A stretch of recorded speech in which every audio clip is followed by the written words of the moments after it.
I struggled with my sleep immensely during my first few years of taking 5-ANTs. Fortunately, those days are behind me, but I remember it got to a point, it was so bad that it got to a point where I was taking melatonin gummies every single night, probably for about 6 months, 6 to 9 months straight.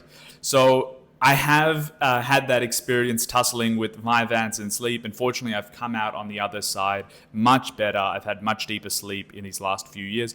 And I'd probably credit it to two main things in my personal experience. The first, very simply put and not groundbreaking at all, is simply exercising, preferably earlier in the morning, not right before I go to bed, but just some form of movement. I find that if the brain isn't tired and the mind and the body isn't too, then it's like a recipe for disaster. One or the other, and preferably both, are tired. They have an interesting way of teaming up and working against you when you're trying to get into some deep and restful sleep.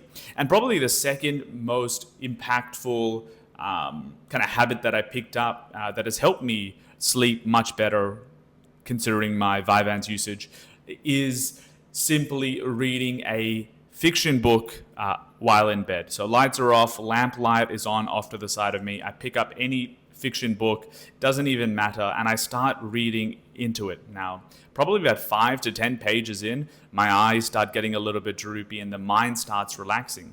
I'm not sure behind the science of fiction books helping your mind rest.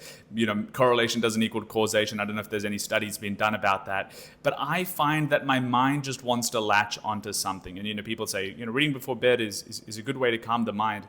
I find that if I read non-fiction books, my mind just starts, the machine kind of starts up again. It just goes, it's just moving, right? It's thinking about how to implement, the things that I've just learned, how to be the most productive version of myself, and that is not conducive to getting a good night's sleep. So a fiction book it is. It gives my mind, I'd say, enough meat to latch onto without allowing it to fully ramp up. And in doing that, it allows it to slowly switch off and, I guess, kind of cool down, allowing me to kind of settle into bed and peacefully and gracefully go to sleep. That's a very long-winded answer to a simple question, but as a quick recap, exercise and read a fiction book before bed. Those are my tips for improving sleep, especially for those who take ADHD medication, which includes 5-ANTs.